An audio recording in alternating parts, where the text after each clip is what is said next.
trial which starts today in the Fulchester Crown Court, the defendant, Dr. Paul Napier, faces a charge of living wholly or in part on the earnings of a prostitute.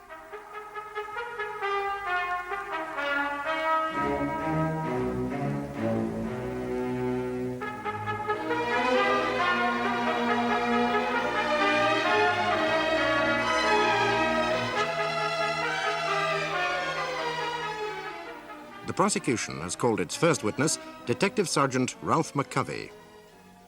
I swear by Almighty God that the evidence I shall give shall be the truth, the whole truth, and nothing but the truth. Detective Sergeant Ralph McCovey, Fulchester CID, my lord. Detective Sergeant McCovey, how long have you been with the Fulchester Police Force? 11 years. So you've been in the police force since you were 18? That's correct. Now, Sergeant, are you the officer who's been in charge of the investigations leading up to this case? I am. Now, will you tell us when you first became involved in these investigations? May I consult my notebook, my lord? Well, now, Miss Tate... my lord, if I may assist, I have seen a copy of the notes. I've no objection. Thank you, Miss Tate. Yes, Sergeant. Thank you, my lord. As a result of information received, I kept watch on certain premises in Motcombe Road, Fulchester, the basement flat at number 36. When did you keep watch, Sergeant? On May the 16th, 17th and 18th, between 2 p.m. and 10 p.m. each day. And what, if anything, did you observe? On the 16th, I saw 4 men go to the door of the basement. One moment, please. 4 men, together or by themselves? By themselves. Each one went to the flat, rang the bell, the door opened, they went inside, stayed about half an hour. Yes, and on the 17th? There were 3 such visitors. And on the 18th? 7, sir. And on each occasion, the pattern more or less repeated itself, a visit of about half an hour? Well, there were some who stayed longer. The longest was about an hour and a half. And did you keep any further watch? No, sir. Now, did you observe something else at about the same time? Yes, it was about this time that my attention was drawn to an advertisement in a newsagent's window. You went to the shop yourself to inspect it? Yes. Will you describe the advertisement? Yes, it was on a card, about the same size as a postcard, placed horizontally. On the left side was a photo of a young woman, head and shoulders facing front. On the right side was the text of the advertisement, which read, "What your stars foretell. Have your chart drawn up. Miss Virgo will reveal all." Miss who will reveal all? Miss Virgo, my lord, one of the signs of the zodiac. Yes, I'm well aware of that. As a matter of fact, it happens to be my... Yes, well, who was it who drew your attention to this advertisement? One of the constables on the beat in that area, my lord. I see. Yes. Was there anything else on the card? Anything else? Oh, yes, the phone number and the words "ring for appointment," followed by the telephone number. May the sergeant be shown Exhibit 1, please? Is that the advertisement? Yes.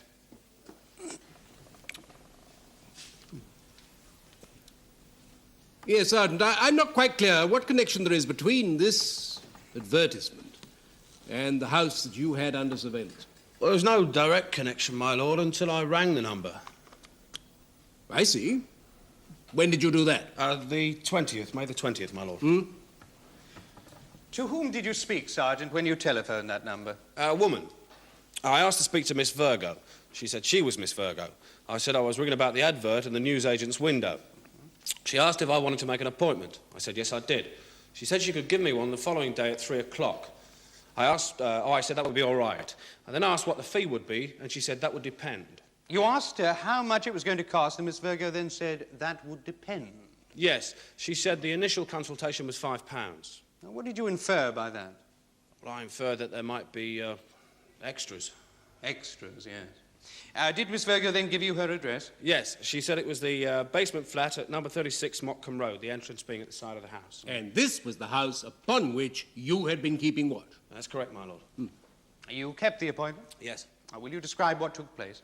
Well, she took my coat and I sat One moment, please. Miss Virgo took your coat? Yes. Well, the flat was warm. In fact, it was overheated. I sat on a sofa and Miss Virgo sat at a desk. She asked me questions concerning my birthday, the date, the time. Oh, yes, first she asked if I'd ever had an astrology reading before. I said no. She asked if I was genuinely interested in astrology or if I'd just come out of curiosity. I said I was genuinely interested. She then interpreted my stars, what planets were in the ascendancy, what was in store for me in the near future in the way of good luck, bad news, etc. After which, she asked if I wanted her to compile my zodiac chart. I asked what that entailed. She said it would take a few days to do. I'd have to come back for it the following week. It would cost £10.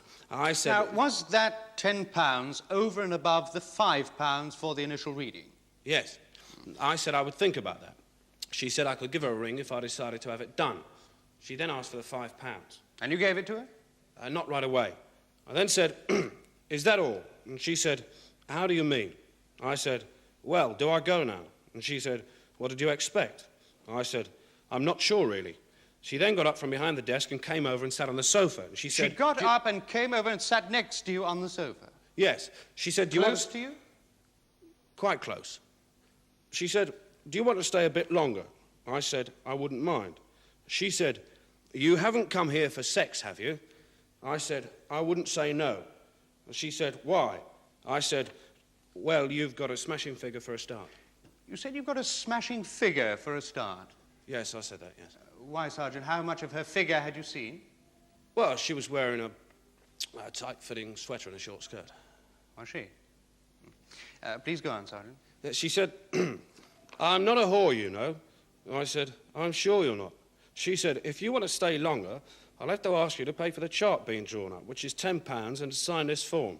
So Miss Virgo then said, if you want to stay longer, I'll have to ask you to pay for the chart being drawn up, which is £10, and to sign this form. Yes. Mm-hmm. Then what?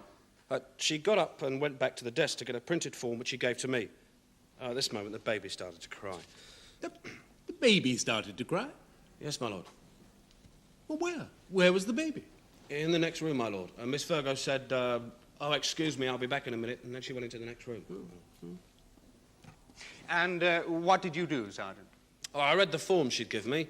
It said that the fee of £15 was for consultation, astroanalysis, and zodiac chart, with a space below for the date and signature.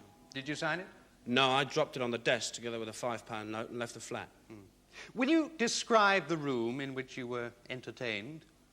Well, it was sort of cosy and feminine with subdued lighting. Subdued lighting. This was 3 o'clock in the afternoon, wasn't it? Yes, but the curtains were closed. The curtains were closed at 3 in the afternoon, and the room was in subdued lighting. Yes, and then there was a bed in the corner. Then there was the bed.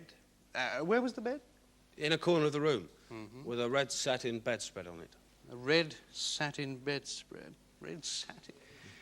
What did you do next, Sergeant? My next move was on the following day, May the 21st. I called at number 36 Motcombe Road to see Dr. Paul Napier, whom I had ascertained was the owner of the house. He lived on the ground floor. Perhaps you'd better describe the general layout of the house. Yes, it was divided into 4 flats, one on each floor. Dr. Napier himself lived on the ground floor, and there were 2 upstairs, and there was a flat in the basement. Were the 2 flats upstairs also occupied? Yes. And did you then call on Dr. Napier? Yes, it was 10 a.m. The accused answered the door. I identified myself, and I said right out that I had reason to believe that the basement flat was being used for the purposes of prostitution. And what was his reaction? He denied it. He said he knew the young lady personally, and he was quite sure... Excuse me, he said he knew the young lady personally? Yes, and he was quite sure she was not a prostitute. I said, are you aware that the flat is being used for business purposes? He said, yes. I understand that it is being used for astrology readings. I said, I have reason to believe it is being used for more than that. I then asked what rent was being paid for the basement flat, and he said £50. £50? A month? No, my lord. I said a month, and he said no, a week, my lord. Oh, furnished or unfurnished? Furnished, my lord. Well, how large was the flat? 2 rooms, kitchen and bath, my lord. Well, do you know what was the rent of the other flats in the same building? Yes, my lord. I said, who is the tenant of the top floor? He said, Mr. Roberts. I said, what is his rent? Yes. And he said, £8 per week. I said, who is the tenant of the first floor? And he said, Mr. and Mrs. Hurst. I asked what the rent was, and he said £9 per week, my lord. Were the flats upstairs about the same size as the one in the basement? Just about, yes. And were they also furnished? Yes. So let's get this quite clear, Sergeant.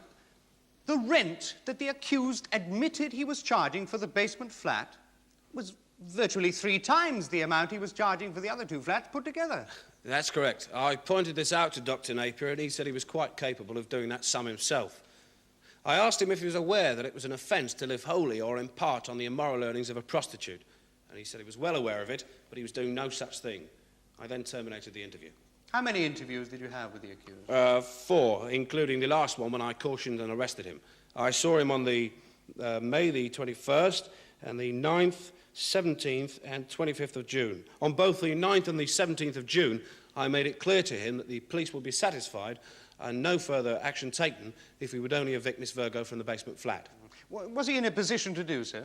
Oh, yes, it being a furnished tenancy on a weekly basis and not being protected by the Rent Acts. But he was not interested in doing so. He was quite satisfied with the situation the way it was. Oh, he was more than satisfied. Oh, he was laughing. Well, he'd got a little gold mine down there in the basement.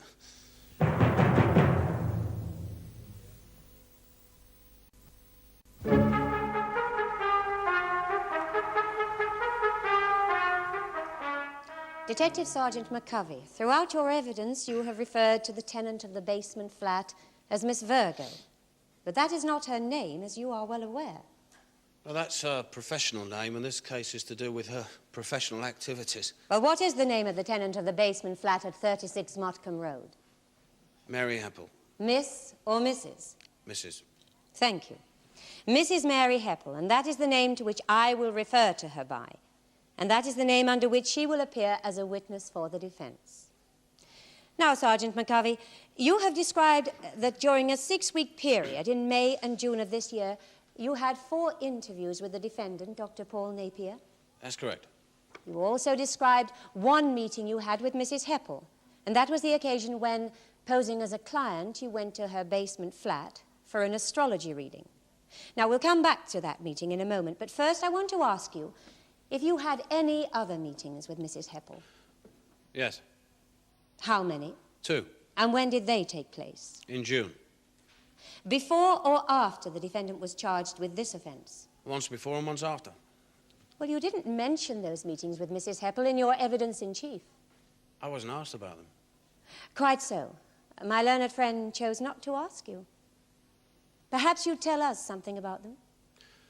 Well, I went to see Miss Virgo, Mrs. Hepple, accompanied by a woman police officer. And I told her that we had reason to believe she was using the basement flat for the purposes of prostitution. As a result of which, there were charges pending against a landlord, Dr. Napier. And did she recognize you from the time you'd come to have your stars read? Yes. What was her reaction? Not much. It didn't seem to bother her. She wasn't angry at the trick that you played on her? No, she was amused, or pretended to be. What else did you speak to her about? Oh, I told her that I believed the whole astrology thing to be just a front, a cover-up for being on a bash. On the bash, my lord, Yes, meaning... yes, Miss Tate, I know all about being on the bash. That is to say, Mr. Lotterby, I understand what the phrase means.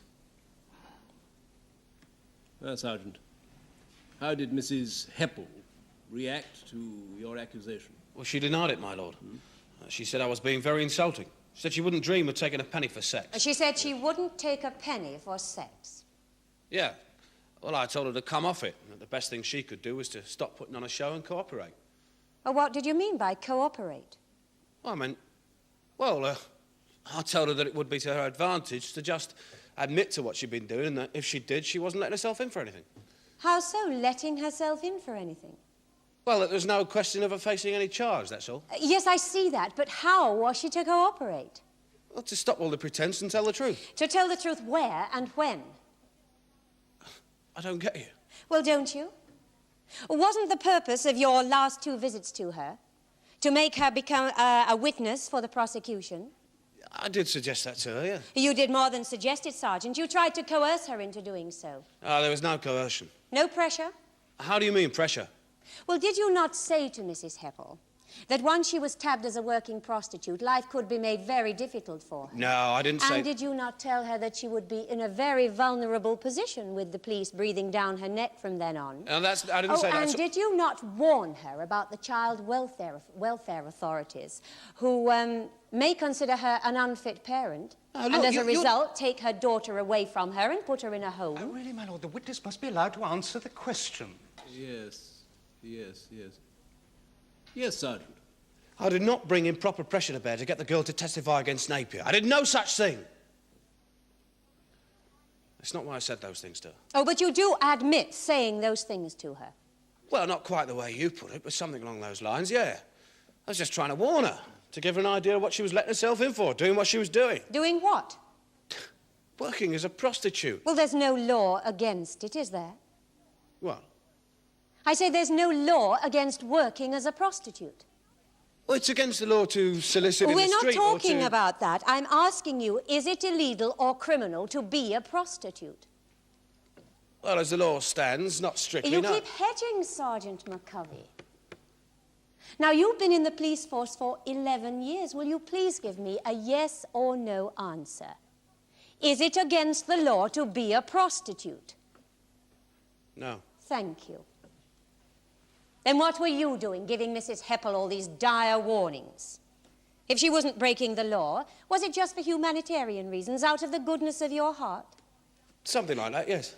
Trying to warn a young woman about the dangers and pitfalls of prostitution. Well, why? Why should you bother?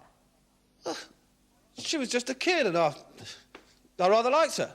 Oh, you liked her, did you? And there was a child, a baby involved. I see. So you visited her twice? Accompanied by a woman police officer, yes. Oh, yes, so you said. You visited her twice just to give her these warnings out of a friendly feeling and nothing whatsoever to do with intimidating her or telling her that it would be to her advantage to testify at this trial against the defendant? Nothing whatever to do with that. I see. Well, let me say here and now that we do not concede for one moment that Mrs. Hepple was or is a working prostitute. Well, let's go back to that first meeting you had with Mrs. Hepple, when you went to have your stars read. Did she give you a satisfactory astrology reading? I suppose so, yes. Well, I mean, she appeared to know what she was talking about, did she? Yes. How long a session was it? About half an hour? About 20 minutes. So for about 20 minutes, she discussed in some detail your planetary influences, your birth sign, and gave you some idea of your future in various ways. Yes. And the fee for this, you said, was £5. Now, did that seem fair enough? Yes, but... Yes, we're coming to that but. You thought that if you stayed around long enough and paid a little more money, some sort of sex might be available. You had very little to go on. Just an impression. The cosy atmosphere, the bed in the corner of the room, the short skirt the young lady was wearing. Perhaps it was not so much an impression as wishful thinking. No, it was more than that.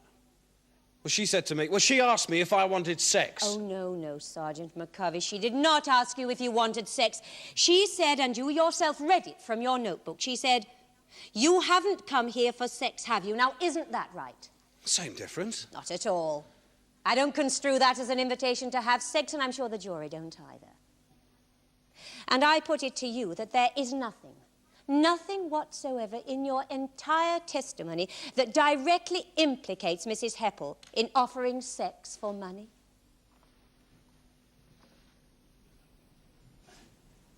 Is there something you wish to add, Sergeant? Well, my lord, only that I know it come on when I see it. I see. You wish to re-examine Mr. Lotterby? Thank you, Sergeant. You may leave the witness box. I call Vernon Cox. Vernon Cox, please. What is your religion? I'm a yogi, really. Yoga is not a religion. Do you wish to take the oath? Yeah, might as well. Take the Bible in your right hand and read aloud the words on this card. I swear by Almighty God that the evidence I shall give shall be the truth, the whole truth, and nothing but the truth.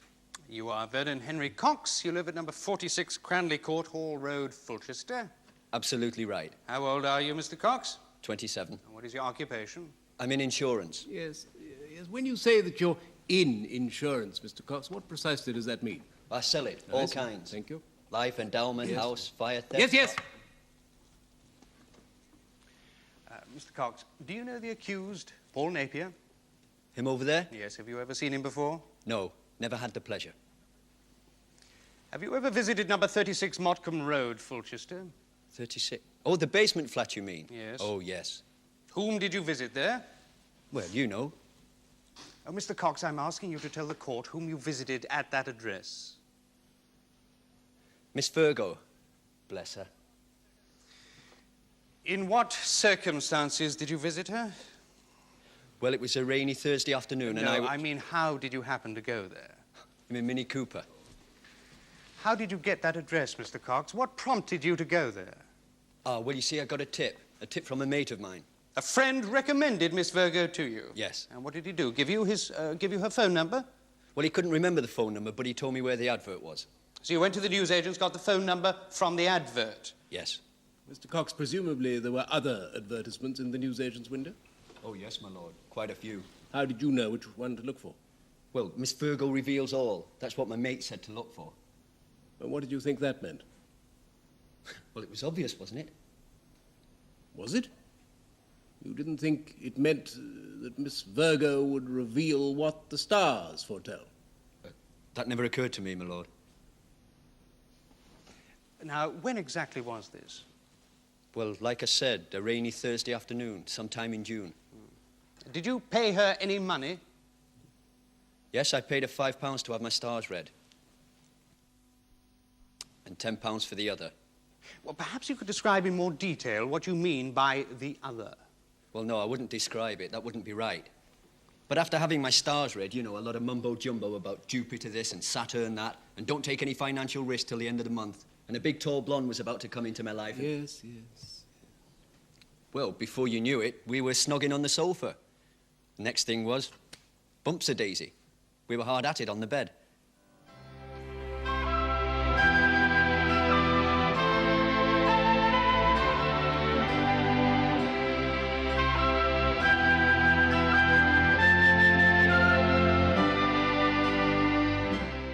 The case of the Queen against Napier will be resumed tomorrow in the Crown Court.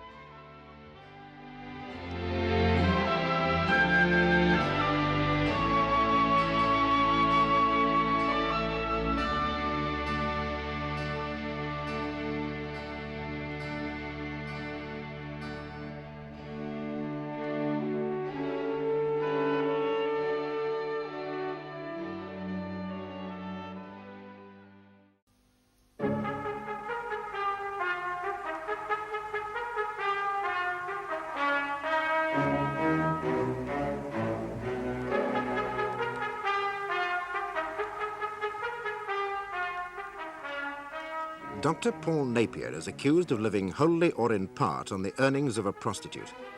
Two witnesses have testified that a young woman calling herself Miss Virgo was using the basement flat of Dr. Napier's house ostensibly to give astrology readings, but really for the purpose of prostitution. Mr. Cox, you told my learned friend that you'd been to the basement flat on a rainy Thursday afternoon for an astrology reading, but do you recall the date? The date? Not exactly. Well, roughly. What month? Well, June, I already said. Yes, the beginning of June or the end of June? Near the end. Yes. And now the defendant, Dr. Paul Napier, was charged on June the 25th, so that your visit to Mrs. Hepple might have been a few days before that, might it? Might have been, yes. Yes. You said that the visit cost £15. That's right. What was the payment for? Well, the lot. All inclusive. No, let's be specific about it. Weren't you told that there was a fee of £5 for an initial consultation? Yes. And that if you wanted your zodiac chart drawing up, which would take several days to complete, there would be a further charge of £10? Yes, that's what she said. Well, how do you mean that's what she said? Well, I didn't have a zodiac chart drawn up, did I? But you didn't go back to collect it, did you?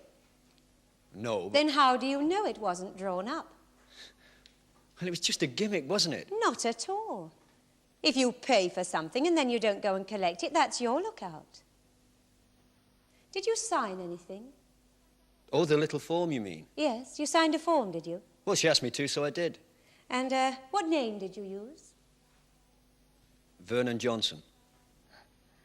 I see. You signed Vernon Johnson instead of Vernon Cox. Yes.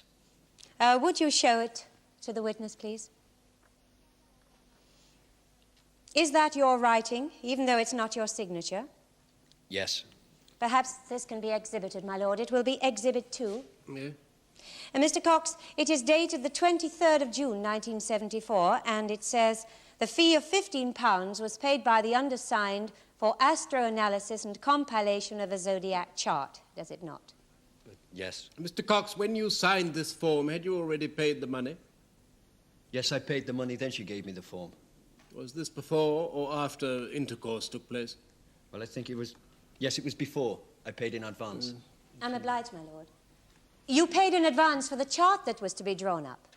The money had nothing whatsoever to do with any sex that might have taken place. Oh, it had in a way. In what way? Well, it was a sweetener. Well, that might be your interpretation that the money was a sweetener, but the fact remains that you signed a form to say that the payment was for something else. I assume as soon as you paid the money, you didn't fling yourselves into each other's arms. Oh, no. We had a smoke and I chatted her up. You chatted her up? Absolutely. What sort of chat? Well, I told her that she was more fantastic looking than she even realised herself. Well, you can't go wrong with that one. And what gorgeous hair she'd got, and she said... Yes? Well, she said what gorgeous hair I'd got too. Did she? Yes, and I told her to knock it off because she was getting me at it. And she said, what's the matter? Are you sex-starved or something? And I said, well, aren't we all? And there we were. Where were you? Well, we'd got things warmed up on the sofa, so we got down to business on the bed. Yes. Well, I'm sure we're all very grateful to you, Mr. Cox, for that graphic description. Now, perhaps, Miss Tate, we could pass on to some other point. Yes, my lord. There's just one more thing I want to ask you, Mr. Cox. How is it that you happen to be here, appearing as a witness for the prosecution? Ah, now, that's a long story. Oh, no. Well, try to condense it, will you? Yes, my lord. Well, when I came out of the... When you came out of the basement flat after seeing Mrs. Hepple. Yes, that's right. Well, I was walking towards my car, you know, the Mini Cooper, and, well, I saw two plainclothes policemen sitting in an unmarked car, and one of them leaned out the window and called me over. So I goes over, and he asked me where I'd been. Well, he knew where I'd been, because he was keeping tabs on the building. So he asked me how it was, and I told him. You told the police officers everything that had happened? Well, more or less, yes, but not right there in the road. Later on in the pub. You went for drinks with them? Well, with one of them, the one I knew. Oh, you knew one of the police officers? Well, yeah. Do you mean that he knew you? Well, we knew each other. Well, we used to play in the same team a few years back. Amateur football for Thorley Hill Rovers. Yes, and... yes. So it was at the pub that he asked you to testify at this trial? Oh, no. No, it was a couple of days later when they came round to my home address. I see. Well, that was most fortuitous for the police, because it might have been very difficult for them to find an independent witness willing to testify with such intimate details. I don't know about that. Thank you. No further questions. Wish to re-examine, Mr. Lotterby? Yes, my lord, just one question. Mr. Cox, if you hadn't paid the £15, do you think that Miss Virgo would still have been so accommodating? Accommodate? Oh, intercourse, you mean? Yes. Hell no. No lolly, no lovey. No lolly, no lovey. I couldn't have put that more succinctly myself. Thank you, Mr. Cox. You may leave the witness box, Mr. Cox. That concludes the case for the prosecution, my lord. My lord, I am calling Dr. Napier and one other witness. It would be inconvenient for the witness to appear tomorrow, so with your lordship's permission, I propose to call her before my client. Mr. Lotterby? No objection, my lord. Very well. I call Mary Hepple, my lord. Mary Hepple, please.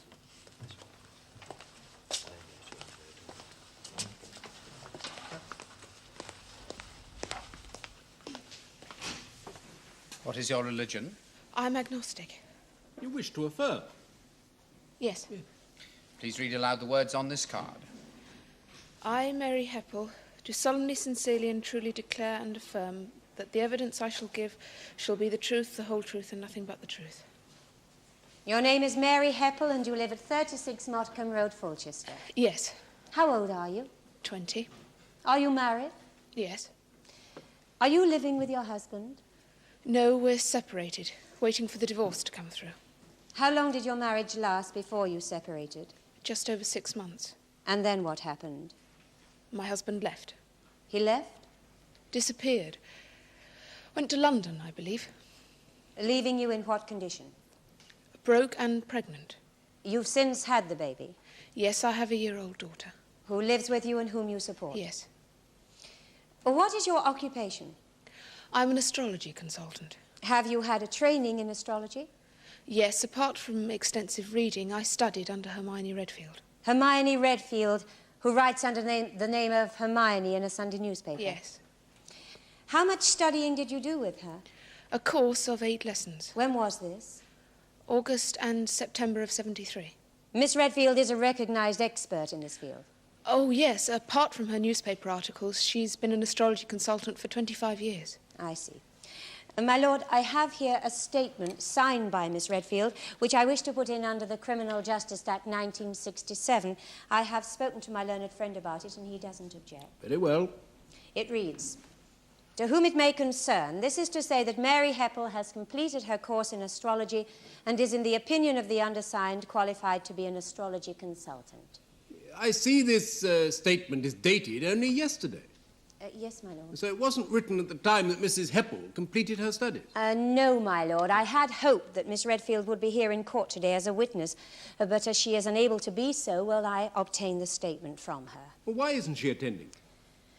Well, it's most unfortunate, my lord, but she telephoned my instructing solicitors from London to say that she was unable to travel today or yesterday because of unfavourable aspects. Unable to travel because of what? Well, I'm afraid I'm not too clear myself exactly what, Would it be all right for me to explain? Yes, Mrs. Hepple. Please explain if you can. Well, Miss Redfield is a Sagittarian, you see, and Mars, Jupiter and Uranus were all... The planets, Mars, Yes, Jupiter, were all in bad aspect to each other. Since Mars is the planet affecting travel and Jupiter the ruler of her sign, and Uranus is the bringer of disruption, well, Miss Redfield would feel it dangerous to travel either yesterday or today. Well, I've heard of some unusual reasons for people failing to attend my court, but never because of Mars, Jupiter, and Uranus. Thank you, Mr. Lotterby, but it is not for us to scoff, and I take this opportunity of saying to the jury and to everyone present here in court that I don't want anything I may have said to be regarded as being disparaging of astrology. I know a great many people take it very seriously and believe in its influence upon their lives. Now, let the jury see this statement from Miss Redfield. Yes, Miss Tate? My lord? How long have you been working professionally as an astrology consultant? Just over a year. And have you any idea how much you've earned in that time? £5,455. £5,455. That's over £100 a week. Have you filed an income tax return? Yes, for the first 6 months up to last April. May we have the form, please? Is that a copy? Yes. My lord, this will be Exhibit 4. Yeah. The copy of Mrs. Hepple's income tax return under Schedule D. Self-employed person with itemised deductions for self and 1 dependent. Use of the flat as an office and some other professional expenses. Oh, and the amount of tax paid by cheque. Yes, Mrs. Hepple, did you complete this form yourself, or did you have assistance? It was done for me by an accountant. Yes, I see that you haven't made a deduction of the fee charged by your accountant, which you're fully entitled to do. He didn't charge me anything, my lord. Oh, yes, I see. And now your largest deduction was for rent, claiming half the total. I suppose that was on the basis of your using just 1 room of the flat as an office. Yes. Now, Mrs. Hepple, you are aware that the very substantial rent of £50 a week that you pay to your landlord, Dr. Napier, is possibly largely responsible for the present charges being brought against him. Yes, I'm aware of that. You're also aware that the very heart of the case against the defendant is the contention that your source of income is not what you claim it to be, and that it comes wholly or in part from prostitution, and therefore they are immoral earnings. Yes. Are you a prostitute? No. Do you sell yourself sexually for money? No. Has anyone ever given you cash or other reimbursement for having sex with them? No. Have you ever had sex with any of your clients? Yes. Frequently? Occasionally. Well, how often? With how many of your clients have you had sex? About 20. 20 out of a total of how many? Over 300. So, out of more than 300 clients, you've had sex with about 20? Yes. Why? Why did you have sex with them? Well, it just happened. I mean, I'd only do it if it was a spontaneous happening, if we both wanted it. These men being complete strangers to you, Yes. you have no compunction about having sex with a complete stranger. Well, I'd rather that than get involved with someone and have a relationship which ends in disaster. Would you say that you particularly enjoy having sex with a stranger? Right, stranger, yes. But sometimes I can't resist it. Oh, I thought I might have a problem. I did think of seeing someone about it, but I kept putting it off because, well, I enjoy it.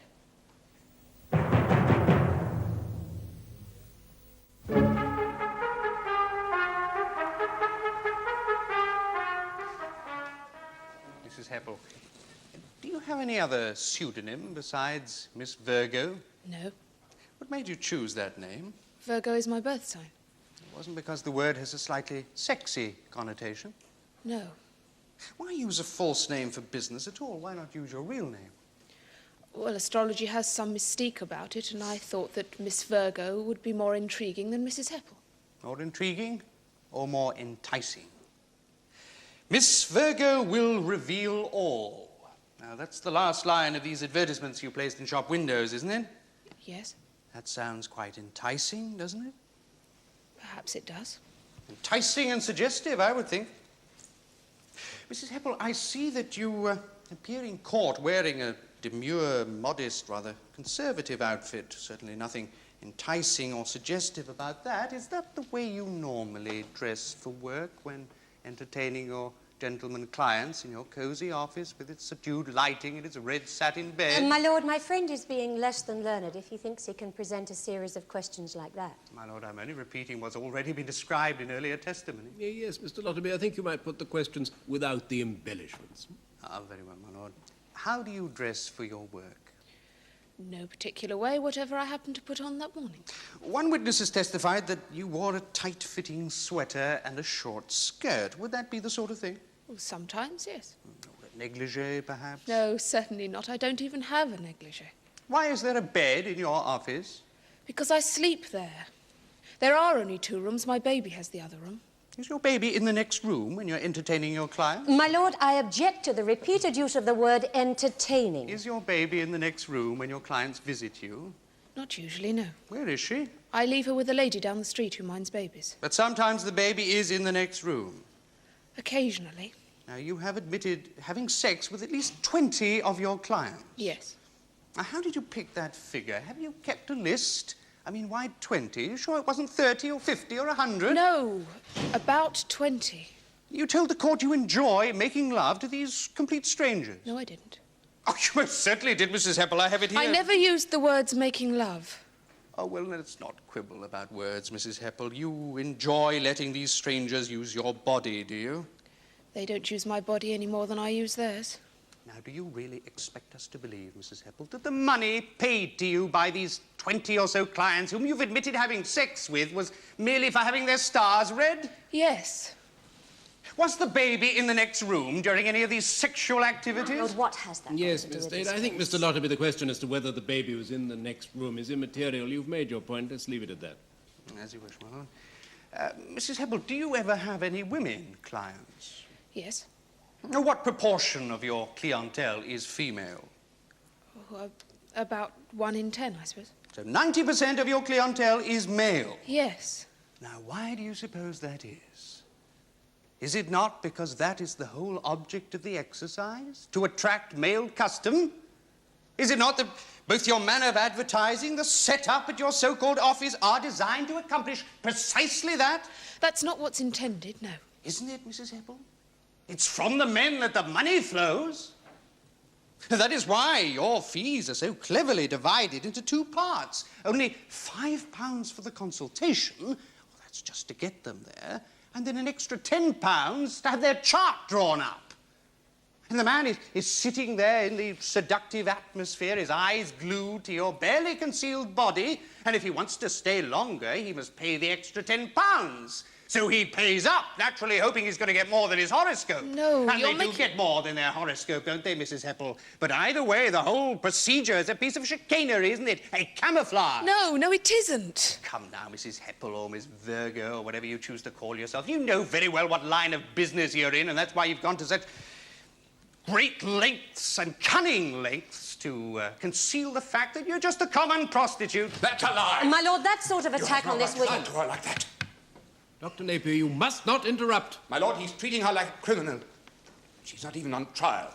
You must not speak now.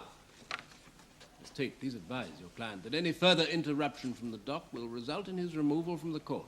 I apologize for the interruption, my lord, but it does seem that what my learned friend lacks in evidence, he is making up for in bombast and insult. That is for the jury to decide. Now, perhaps we can continue with your cross-examination, Mr. Lotterby, if you have any more questions for the witness. Yes, indeed, my lord. What is the purpose of this printed form you get your clients to sign? Exactly what it says. It's a receipt. Why should you need a receipt saying that the money given to you was for astroanalysis, etc.? What else could it be for? Why does anyone need a receipt? Oh, that doesn't quite answer the question, does it? I suggest, Mrs. Hepple, that the reason you get your clients to sign these receipts is as a precaution against just such an eventuality as this, where it might be claimed that the services you are offering are not entirely on an astral plane. Well, that's your interpretation. Yes, it is, and it is the correct one, is it not? No. Have you ever had sex with the accused, Paul Napier? You did not hear the question? No. You didn't hear the question? No, I've never had sex with Dr. Napier. What is your relationship with him? We're on friendly terms. A friendly landlord, is he? How often do you see each other? Quite often. Could you be more exact? Oh, 2-3 times a week, perhaps. His flat or yours? At his, or we go out. Yes, at the time the house was under surveillance, you were observed going out together. Where would you be going? The cinema, a concert, perhaps. Would that have been a pop or a classical concert? Classical. Has Dr. Napier encouraged you to be interested in more serious music? Yes. Who pays on these occasions when you go out together? Well, we go Dutch. You go Dutch. Oh, that's a very friendly arrangement. But has it ever occurred to you, Mrs. Hepple, that it's not exactly friendly of your landlord to charge you the exorbitant rent of £50 a week? You ever complain about it? Ever go to the rents tribunal about it? No. Why not? Because I don't consider the rent exorbitant. £50 a week for a 2-room basement flat? You don't find that exorbitant? Not considering I'm using it as office premises. You can't get furnished office premises for much less. Oh, I'm sure you can, Mrs. Hepple. Not in central Fulchester. We checked the prices. And then there were the expenses involved in renovating the flat. Ah, yes. Oh, tell us about these renovations. Well, when I moved in, the place was in bad condition, run down. Dr. Napier had it completely redecorated and put in some new furniture.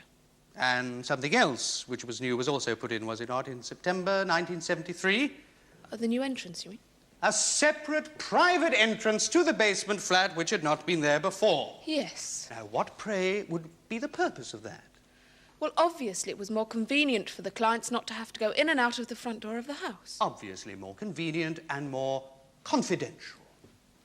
Well, Dr. Napier certainly went out of his way to put the basement flat in good order for you to carry on your little business. And you've been paying him to the tune of £50 a week ever since.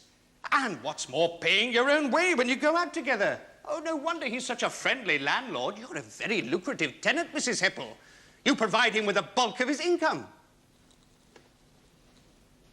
You wish to re-examine, Miss Tate? No, my lord.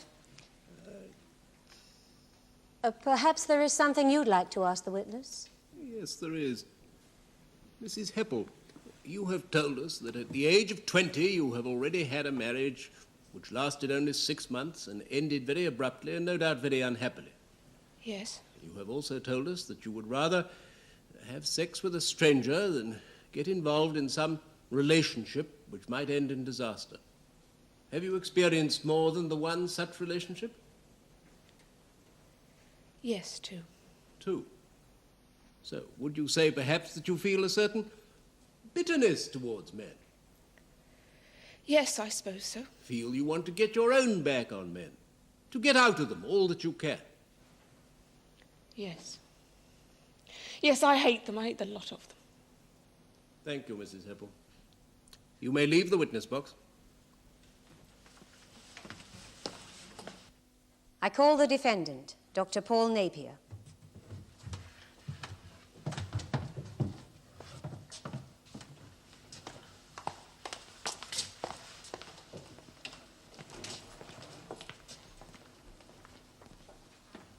What is your religion? I'm agnostic, I'll affirm. Please read aloud the words on this card. I, Paul Napier, do solemnly, sincerely, and truly declare and affirm that the evidence I shall give shall be the truth, the whole truth, and nothing but the truth. You are Paul Alexander Napier, and you live at number 36 Motcombe Road, Fulchester. Yes? Dr. Napier, do you live alone in the ground floor flat at that address? Yes, I do. Who owns the house? I do. How long have you lived there? 15 years. How old are you? I'm 45. Are you married? No, I'm divorced. Is it right that you formerly occupied the whole house with your wife and 2 children? Yes. When did your wife and children leave? In December 1967. And you were later divorced? Yes. What is your occupation? I have none. You're not employed? No. Do you not practice as a doctor? No, I was struck off by the General Medical Council. When did that take place? In November 1967. I must ask you to tell the court why you were struck off by the Medical Council. For unprofessional conduct with a female patient.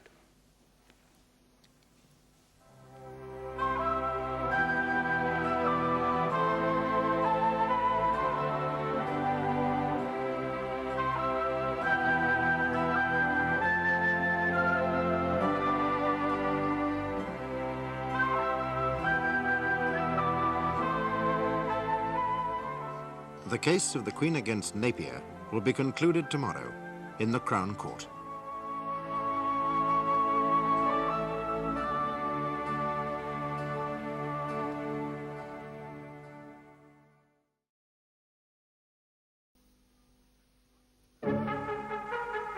As the trial of the Queen against Napier enters its final day, the defendant returns to the witness box.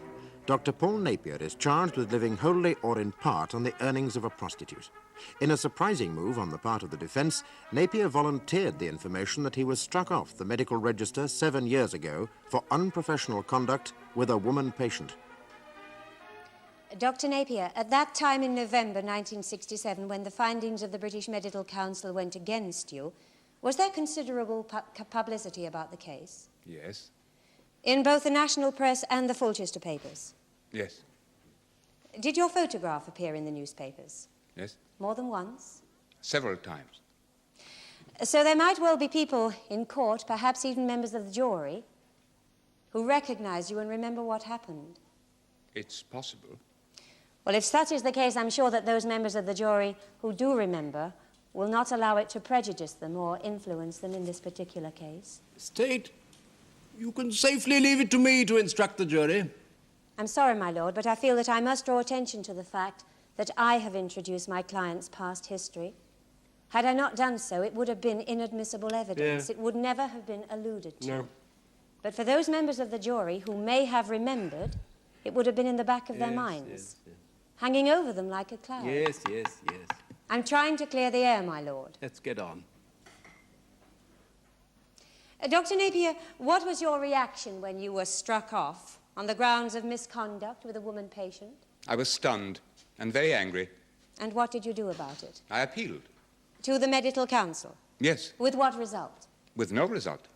Well, what did you do then?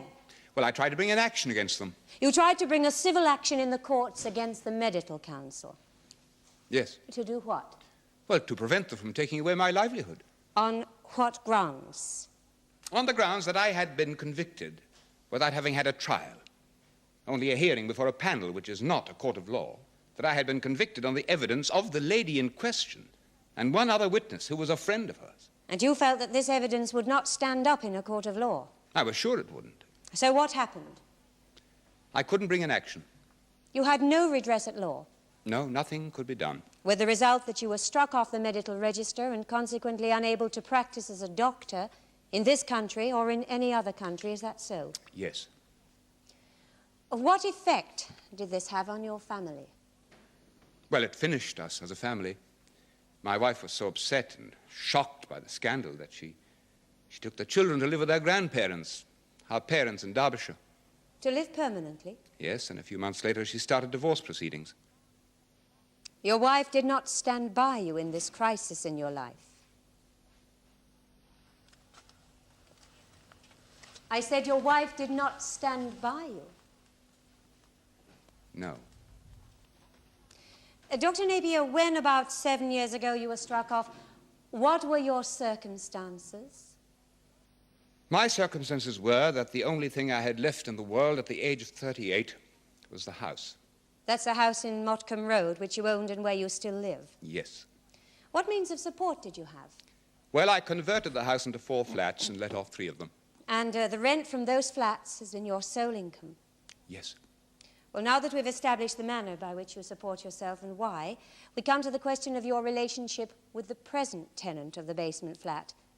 That's Mrs. Mary Hepple, the last witness. How long have you known her?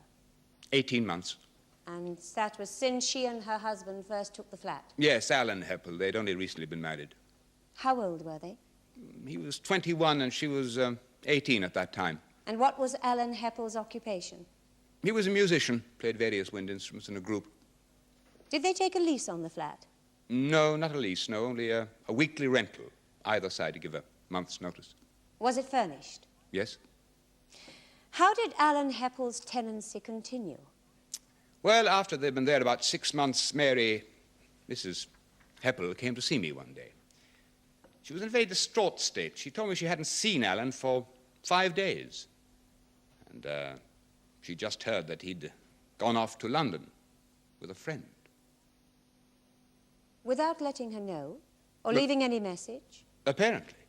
But she told me that she didn't think he was coming back, and she asked me if I would let her stay on in the flat on her own, and that she would be responsible for the rent. So Mrs. Hepple stayed on at the flat after her husband deserted her? Yes. And now, will you please tell us when and how she set up as an astrologist, using one of the rooms of the flat as an office? Well, it was some months later, after the baby was born. Mrs. Hepple came to see me, and she told me that she had some training in astrology. She felt that she had a flair for it, and she wanted to have a try, you see, doing it professionally.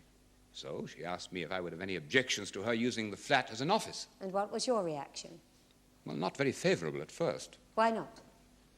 Well, I didn't like the idea of people traipsing in and out of the front door of the house, and I didn't think the tenants upstairs would like it very much either. But then we had the idea of putting in a separate entrance to the basement flat, something which I'd often thought of doing. So having thought it over for a week or so, I agreed. Was there anything else that persuaded you to agree? Anything else? Well, the question of the rent. Oh, yes. Mrs. Hepple had said that she was prepared to pay a considerably higher rent for using the flat as an office. And what was the new rent to be? Well, we discussed it several times, and we decided on a figure of £50 a week. £50 instead of £11? That's a pretty hefty jump. Yes, it is.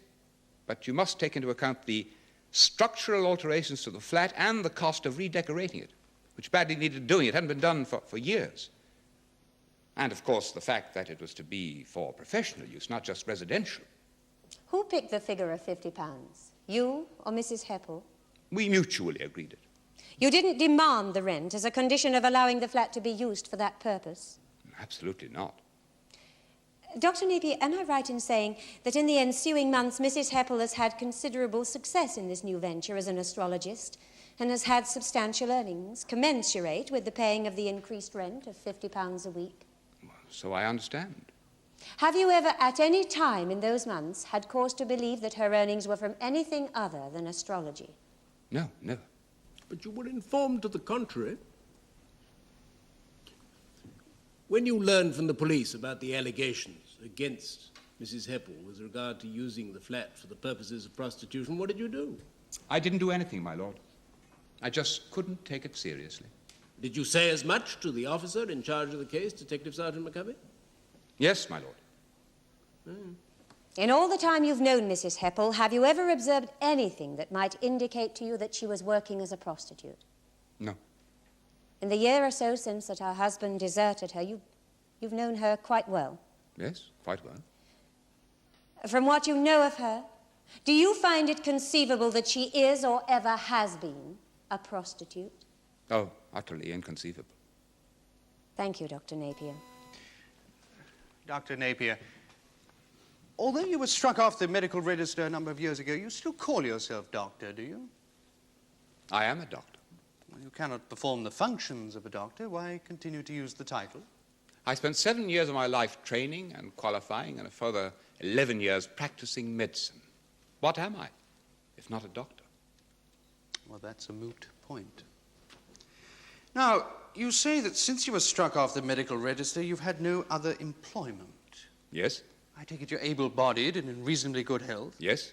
And yet you haven't done a stroke of work in, what, 7 years? Well? I've already said that. Been leading a life of leisure, haven't you? Leisure? Having your profession taken away from you, I wouldn't call that a life of leisure. Wouldn't you? You've just been living off the rents from your property, haven't you? Sounds pretty leisured to me. Call it what you like. I had no choice. No, you would sooner be still practicing medicine, which you have been forbidden to do since November 1967. Now, will you tell the court who delivered Mrs. Hepple's baby a year ago? I'm asking you who delivered Mary Hepple's baby. I did. Now, will you please explain how it was that you, a doctor who had been struck off, attended this young woman, delivered her baby? It was an emergency. Really? What sort of emergency? It happened unexpectedly. The baby was 3 weeks premature. It was in the middle of the night, about 4 a.m. I had to act quickly. What were you doing in her flat at 4 a.m.? I wasn't in the flat. She telephoned me. Oh, she telephoned you at 4 a.m. You came running down the stairs, didn't you? Yes, I did. I came running down the stairs. And she told me she was in labor. She felt the baby was going to be born at any minute. While I was examining her, the waters began to break. Why didn't you at once phone for a doctor? Of course I telephoned for a doctor. By the time I got through to one, the baby's head had appeared. And after that, it only required some encouragement from me and then basic hygiene. It was highly unethical of you not to have waited, was it Waited. not? And put the mother and child at risk. The doctor didn't arrive till half an hour after the baby was born. The fact remains that as a doctor who had been struck off, you should not have examined Mrs. Look, Hepple. any midwife can deliver a baby. Any policeman can. What do you think I am? A leper? Good God, man, do you think if someone here in this court today collapsed with a heart attack or a serious injury, do you think I wouldn't be called on to do what I could? Or do you think that the person whose life was at stake would give a damn whether I was struck off the bloody medical council? Yes, Mr. Lotterby, I think we'll adjourn for lunch now.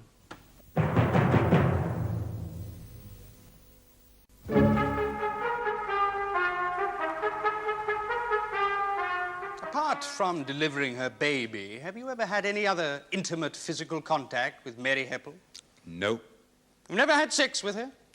Mrs. Hepple has already testified here in Never mind court. what Mrs. Hepple has testified. I'm asking you if anything of a sexual nature has taken place between you. No.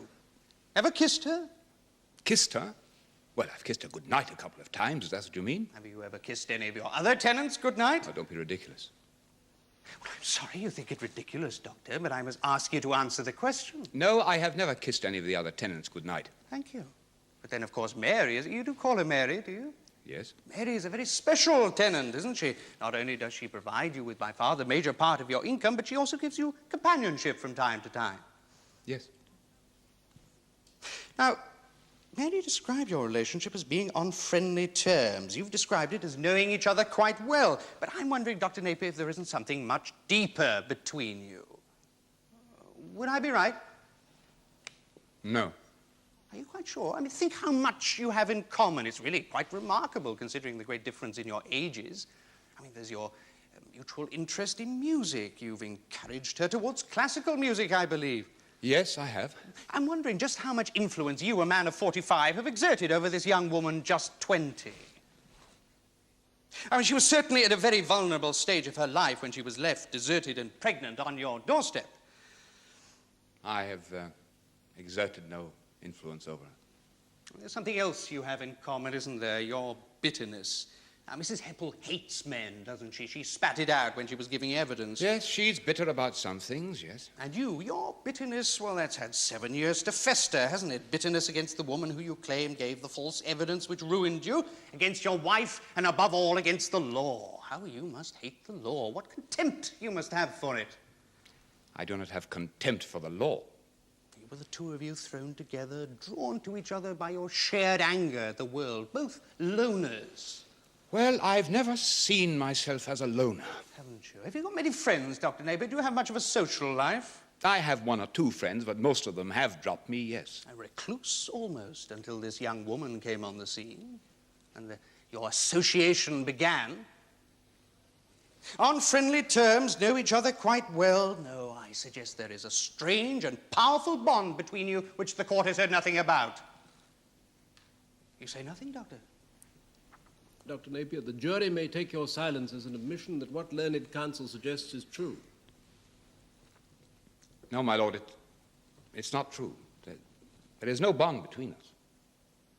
Dr. Napier, not only is there a bond between you, but there has also been a conspiracy between you. A conspiracy to convert the basement flat into what one witness described as a little gold mine. And to use Mary Hepple's attractiveness and complete lack of scruples and morals about sex to produce a fast turnover and fat profits. No, that's not... To flout the law by the clever rigmarole of giving astrology readings. You're distorting it all. It is only too clear that the main business being conducted in that basement flat was prostitution. That's a lie. Everything you've said's a lie. Silent! Mrs. Hepple, if you cannot remain silent, you will be removed from the court at once. The police came to see you, not once, but several times during a 6-week period, did they not? Yes. They said that they had reason to believe from their own observations that the basement flat was being used for prostitution. And you said you adamantly refused to believe it. Yes. But didn't you ever, during that 6-week period, Doctor, didn't you ever talk to Mrs. Hepple about it? Did you tell her what was being said? Did you ask her if there was any truth in it? Yes, I did. And what did she say? She said that in a way it was true. She said what, Doctor? She said that in a way it was true because she was using her looks to get money out of men. Well, I asked her if she ever took money for sex, and she said no, that she didn't need to. That men were... Yes? That men were suckers. Men were suckers? Yes, and that they would pay her the money whether they got it or not. And she told me she'd give it all up if I wanted her to, if it was causing too much trouble. What was your response? I told her, my lord, that if she wasn't in fact taking money for sex, then she wasn't a prostitute. And she had nothing to worry about. Or to be more accurate, did you not say, as long as you're careful to tell the suckers that the money is not for intercourse but for the horoscope, get them to sign the receipts, we're in the clear? That is not what I said. Well, we'll leave that to the jury to decide. Now, there's just one more matter I want to speak to you about, your personal finances. Now, it's apparent that from 1968 until the latter part of 1973, your rent book shows an income from the 3 flats of between £24 and £28 a week. Is that correct? Yes. But then suddenly, towards the end of 1973, things took a turn for the better, didn't they? Without any great exertion from yourself, without your having to stoop to the indignity of taking a job, your income shot up from £28 a week to £67 a week. Now, that's a big difference, isn't it? I'd say you were doing very nicely, wouldn't you? Wouldn't you, Dr. Napier? Yes. And of that £67 a week, £50 was coming from the earnings of Miss Virgo, your little astrologer in the basement. I've no further questions. Wish to re-examine, Miss Tate? Yes, my lord. Was there ever any plan or plot or conspiracy between you to make money out of prostitution using the trappings of astrology as a protective cover? No, never. Do you believe that any of Mrs. Hepple's earnings have come from prostitution? No. Thank you, Dr. Napier. You may return to the dock. That is the case for the defense, my lord. Members of the jury, the accused, Paul Alexander Napier, faces a charge under Section 30 of the Sexual Offences Act, 1956, namely of living wholly or in part on the earnings of a prostitute. Now, I must instruct you in 3 unusual aspects of this case. Point 1, it may not have escaped your attention that a large part of the prosecution's case appeared to be directed against someone other than the defendant. Indeed, there was a time when it appeared that someone else was on trial here, and not Dr. Napier. Now, the reason for this is that it is essential for the prosecution to establish that that person in question, namely Mary Hepple, was at the material time a prostitute. If they fail to establish this, then the case against the defendant collapses, because no matter how much money he had from her, no matter how much influence he may have exercised over her, he is not guilty of the offense with which he is charged. Now, point two, you might well ask yourself then, why was not Mary Hepple's guilt or innocence re prostitution decided at some earlier trial? The answer is that no charge could be brought against her. Prostitution, per se, is not an offence at law. Only certain fringe activities connected with prostitution are offences. If this appears an anomaly, I'm sorry, that is the law. Point three concerns the burden of proof. Now, it is a cornerstone of our system of justice that the burden of proof lies with the prosecution, and that a man is innocent until he is proven guilty to a jury's entire satisfaction. There are one or two rare exceptions to this premise, and one of those exceptions concerns the case before you. And I refer you once again to Section 30 of the Sexual Offences Act, 1956. A man who lives with or is habitually in the company of a prostitute, or who exercises control over a prostitute's movements in a way which shows that he is aiding, abetting, or compelling her prostitution with others, shall be presumed to be knowingly living on the earnings of prostitution unless he proves to the contrary. So that means, in this case, that if you are entirely satisfied that Mary Hepple was at the time a prostitute, and that Dr. Napier was habitually with her, doesn't mean with her all the time, means frequently with her, and that he was aiding and abetting her in any way, such as putting a separate entrance in the basement flat, then the onus is on the defendant to prove on the balance of probabilities that he wasn't knowingly living on the earnings of prostitution. So, the question you have to answer, since everything else is contingent upon it, was Mary Hepple using the basement flat in Dr. Napier's house for the purposes of prostitution? Two witnesses for the prosecution, Detective Sergeant McCovey and Mr. Vernon Cox, have testified that when they called on Mrs. Hepple, they received perfectly genuine astrology readings, but that on payment of further monies, intercourse appeared to be available, though only one of the witnesses, Mr. Cox, has actually said that he availed himself of these facilities. Now, Mrs. Hepple has admitted having sex with a stranger, the right stranger, by which one infers she means someone who attracts her, someone who appeals to her. Now, this, you might think, distinguishes her from the normal picture of a prostitute as someone who sells herself indiscriminately for money, regardless of any satisfaction to herself. But the law says a prostitute is someone who sells herself sexually for money. Mrs. Hepple, whilst admitting having sex with some of her clients, has denied that she was paid for it, and she has ample documentary evidence to back her up. She returned a very comprehensive income tax form, and she has these printed forms, these receipts from the clients, signed by the clients, saying that the money they paid to her was for astrology alone. And the one witness who said that he had sex with her indeed signed one of these receipts. How much importance should you attach to these receipts? That is for you to decide. My only advice is, if you think they were tendered in bad faith, so to speak, with a wink, then you should ignore those receipts. You now please retire and consider your verdict. All stand.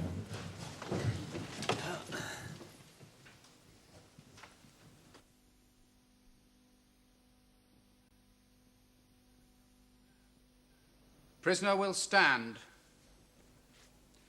Members of the jury, will your foreman please stand? Just answer this question, yes or no. Have you reached a verdict upon which you are all agreed? Yes. Do you find the defendant, Paul Alexander Napier, guilty or not guilty of living wholly or in part on the earnings of a prostitute? Not guilty. Mr. Napier, you are discharged and free to leave the court. Court will rise.